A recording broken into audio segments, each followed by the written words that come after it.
때는 1945년 이집트 뜨거운 사막 한가운데 한 농부가 무덤처럼 생긴 바위 옆에서 이상한 항아리 하나를 발견하는데 그 안에는 인류 역사상 가장 위험한 책이 한 권도 아니고 여러 권.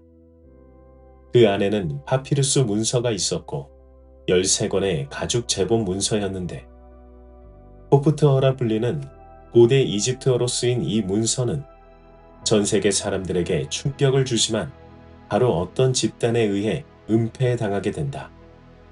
하지만 아직도 이를 연구하고 있는 학자들도 분명히 있으니 이집트에서 나온 그 파피루스 문서는 예수와 관련된 내용이었습니다. 아마 이름을 들어보셨을 수도 있어요. 도마복음, 빌립복음, 진리의 복음, 마리아 복음서 이렇게 나오게 된 거죠. 오늘 우리가 주목할 내용이 마리아 복음서입니다. 그 복음서에는 이런 구절이 있습니다. 베드로가 말하길 주님이 그녀에게 비밀을 말하고 우리에게는 왜 말하지 않으셨는가?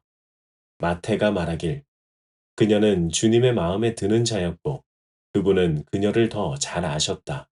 우리가 부정하면 잘못이다. 즉 마리아가 여자로서 제자이기도 하고 예수님의 비밀을 계승한 인물로 묘사되고 있습니다. 그럼 궁금해지는 것이 있죠. 이렇게 발견이 되었는데도 왜 성경에 다시 편입시키지 않는가? 그건 4세기로 넘어가게 됩니다. 로마 황제 콘스탄티누스 대제가 기독교를 공인하고 교리 통일 필요로 인해 정경, 즉 공식 성경과 외경, 즉 비공식 성경을 분류하죠. 분류한 이유는 남성 중심의 교회 권력을 유지하기 위함이었습니다. 이는 모든 학자들이 인정하고 있죠. 그래서 마리아 복음서는 제외됐던 겁니다. 그리고 항아리에 들어가 긴 시간 세상에 나올 수 없었던 거죠. 그럼 다빈치 코드 영화가 거의 사실? 영화에서는 막달라 마리아의 존재를 매우 부각한 영화이기도 하죠. 그리고 항아리 속에 들어간 그 이유는 또 하나 있었으니 오늘은 오늘 소개할 책을 위해 배경 설명을 먼저 드렸습니다. 오늘 소개할 책은 깨달음으로 가는 지도입니다. 이도 두 번째 소개를 하는데요. 저자는 교회를 다니지도 않았는데 어느 날 갑자기 머릿속에서 성경을 읽어라는 메시지를 받습니다. 사실 저자는 대기업에 다니고 있고 그 어떤 성령적인 활동이 없었죠. 한편 윤회와 관련된 저자의 생각을 소개했을 때 많은 분들이 관심을 가져주셨죠. 이번에는 또 관심 가질 주제입니다. 막달라 마리아. 마리아 복음서의 주인공. 그녀에 대한 이야기죠. 성경에서 보면 즉 공식 성경이 되죠. 막달라 마리아에 대한 이야기는 매우 적은 것이 사실입니다. 오늘 소개하는 책에서는 그녀가 예수님의 아내일 가능성을 제시하고 있습니다. 영화 다빈치 코드에서도 그렇게 묘사되기도 했죠. 성경에 따르면 예수님이 십자가에서 있을 때 남자 제자들은 모두 도망쳤지만 그 모습을 끝까지 지켜봤던 사람이며 돌아가신 후에도 그의 무덤에 가장 먼저 도착한 사람입니다.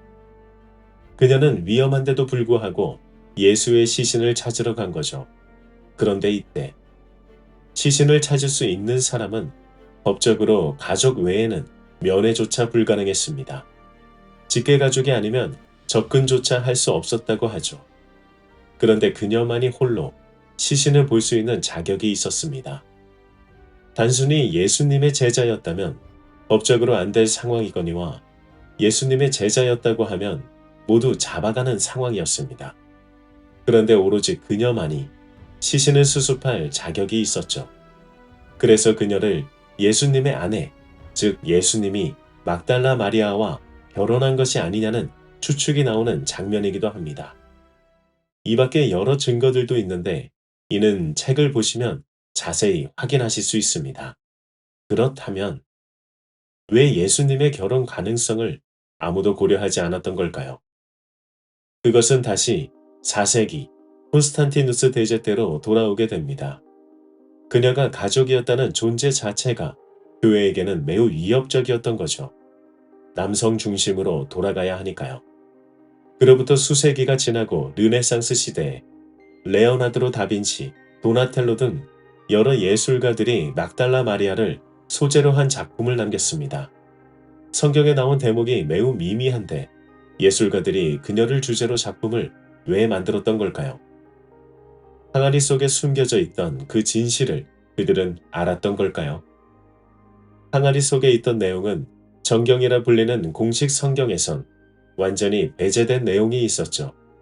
그건 영지주의를 바탕으로 한 내용들이 많았기 때문입니다. 영지주의란 쉽게 말해서 내면을 탐구하는 겁니다. 정통 교회의 입장은 이렇습니다. 예수를 믿으면 죄사함을 받고 우린 천국에 갈 수 있다. 하지만 항아리 속 문서들은 전혀 다른 이야기를 하죠. 도마복음에서는 이런 구절이 있습니다. 하늘나라는 너희 안에 있고 너희 바깥에 있다. 너희가 너희 자신을 알지 못하면 너희는 가난하며 가난함 속에 존재하리라. 그러나 너희가 너희 자신을 알면 너희는 아버지의 자녀이며 아버지를 알게 되리라. 즉 내면의 신성을 깨닫고 자기 안의 왕국을 발견하라는 메시지가 있는 겁니다. 정통적인 교리와는 거리가 멀죠. 저자도 이를 알게 됐던 겁니다. 머릿속에 울렸던 성경을 읽어라는 메시지는 내면의 통찰을 중시하였던 거죠. 그는 이렇게 말합니다. 우리 인간은 불완전한 존재이며 그렇기에 인간이 만든 종교 역시 완벽할 수 없습니다. 시대에 따라 신앙은 변화하고 끊임없는 성찰이 필요합니다. 결국 모든 사람은 자신의 선택에 따라 선과 악을 실천하며 그 선택이 쌓여 개인의 양심이 되고 삶의 흔적이 됩니다.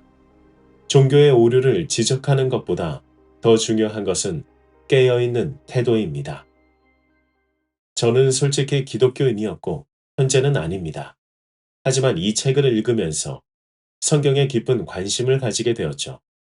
저자가 이 책을 쓰게 된 이유는 신앙과 삶을 보다 넓은 시각에서 바라보도록 돕고 스스로 끊임없이 질문하는 것입니다.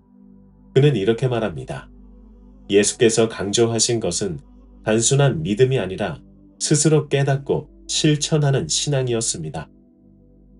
저자는 항아리 속에 있던 그 문서들을 실제로 보지 못하였습니다. 그는 정통적인 성경을 읽었죠. 하지만 성경에서 가장 중요한 메시지는 영지주의적 관점인 내면의 성찰과 함께 실천하는 삶이라는 걸 알게 된 겁니다. 그런데 왜 믿음만이 강조됐을까요? 저자는 이렇게 비판합니다. 종교의 상업화로 인해 실천을 강조하게 되면 신자들의 부담이 커지기 때문이죠. 두 번째는 믿음의 안정감인데 행동을 요구하는 신앙보다는 믿기만 해도 구원받을 수 있다는 개념이 더 편안하기 때문입니다. 이건 또 중세 시대로 넘어가게 됩니다. 믿기만 하면 구원받는다는 교리. 이건 사실 신앙의 본질이 아니라 중세 교회의 시스템이었죠. 그리고 이 시스템은 돈, 권력, 질서 유지를 위해 만들어졌고 그 대표적인 상징으로 면죄부가 있었습니다. 초대 교회가 있던 1세기부터 3세기는 실천과 평등이 강조되었습니다. 이는 종교학자들도 인정하는 부분이죠. 믿음보단 살아가는 방식이 더 중요했습니다. 콘스탄티누스 대제 때 질서 유지를 위해 복잡한 교리를 단순화시키게 되죠. 그 결과가 믿으면 구원받는다 이겁니다. 그로 인해 사람들은 행동하지 않고 교회에 순종을 하게 되었죠. 그리고 11세기부터 16세기에 면죄부가 본격적으로 팔리기 시작.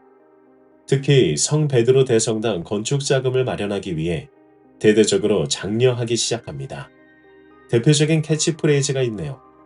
동전이 금고에 떨어질 때 영혼은 연옥에서 빠져나온다. 그러다 마르틴 루터가 등장. 그게 말이 되냐? 95개조 반박문을 1517년 비텐베르그 성당에 박아버립니다. 핵심은 이거였죠. 구원은 믿음과 은총에 의한 것이지 성직자에 의해 매매 가능한 것이 아니다. 성경은 누구나 직접 읽어야지 사제를 통해서만 하면 안 된다. 면죄부는 사기 그 자체다. 이렇게 종교개혁의 시발점이 되죠. 그가 없었다면 우리는 아마도 성경을 직접 읽지 못했을지도 모릅니다. 그런데 다시 궁금점이 생기죠.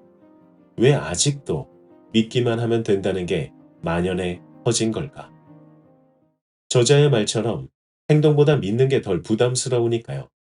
그리고 교회의 입장에선 행동을 감시하는 것보다 믿음을 강조하는 게 훨씬 속 편하니까요. 중세적 교리 관성이 몇백 년이 지났는데 아직도 남아있기도 하죠. 누가복음 6장 46절에는 너희는 나를 불러 주여 주여 하면서도 어찌하여 내가 말하는 것을 행하지 아니하느냐. 내게 나아와 내 말을 듣고 행하는 자마다 누구와 같을 것을 너희에게 보이리라. 즉 예수님도 행동 없는 믿음을 경고하고 있음이 드러나고 있습니다. 여기서 저자가 한 말을 더 들어보도록 하죠. 예를 들어 길을 가다 노숙자를 본다고 가정해 봅시다. 우리는 속으로 안타깝다. 이 사람이 잘 되길 바란다라고 생각할 수도 있고 진심으로 그의 삶이 나아지기를 기도할 수도 있습니다. 하지만 직접 다가가 도움을 주는 행동, 즉 실천으로 옮기는 일은 쉽지 않습니다. 그 이유는 무엇일까요? 힘들게 번 돈을 기꺼이 나누려면 용기가 필요합니다. 노숙인에게 따뜻한 국밥 한 그릇을 건넬 때 그의 냄새를 감내할 인내가 필요할지도 모릅니다. 주변의 시선을 신경 쓰지 않고 행동하려면 두려움을 극복하는 마음이 필요합니다. 처음에는 돕고 싶었지만 시간이 지나면서 흐려지는 마음을 다잡을 지속성도 중요합니다. 저자는 한때 이런 고민을 목사님께 털어놓았습니다. 기독교 교리를 믿음에서 믿음과 실천으로 바꾸면 안 될까요? 목사님은 이렇게 답했습니다. 진정한 믿음은 실천을 동반합니다. 그러나 저자는 다시 질문했습니다. 그렇다면 일반 사람들은 실천이 따르는 믿음과 단순한 믿음이 혼동될 수 있으니 기독교 교리를 보다 명확하게 믿음과 실천으로 정리하는 것이 더 적절하지 않을까요? 하지만 이에 대한 명확한 답을 듣지는 못했다고 합니다. 실제로 성경을 보면 예수님께서는 믿음에 대한 말씀뿐만 아니라 실천을 더욱 강조하셨습니다. 그런데 우리는 혹시 믿음이라는 개념 안에 머물러 있기만 한 것은 아닐까요? 이 책은 구약의 선지자들과 예수님의 말씀을 통해 실천의 중요성을 강조하며 오늘날 기독교 신앙이 믿음에 치우쳐 있는 점을 보완해야 한다고 주장합니다. 특히 믿음만을 강조할 경우 선택받은 사람만 구원받는다는 특혜의식이 생길 수 있다고 지적합니다.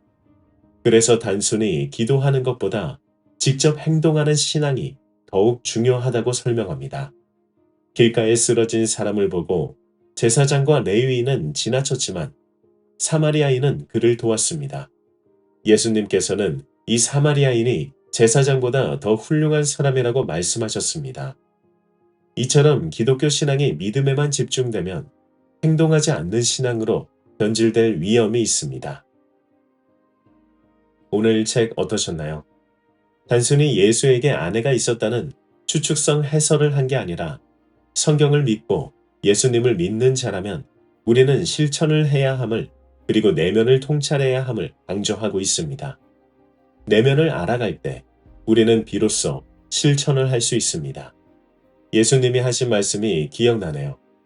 저는 더 이상 기독교인은 아니지만 이 말씀엔 진심으로 공감하게 됩니다. 내가 하는 일을 여호와께 맡기라. 잠언 16장 3절. 그건 믿음을 강요받아서가 아니라 내면에서부터 올라오는 진짜 믿음이었습니다. 죽어도 컨티뉴에서도 저는 이렇게 썼습니다. 내면의 신이 행하게 하라. 그것이 곧 실천이 되고 믿음을 증명하는 가장 아름다운 방식이 될 것입니다.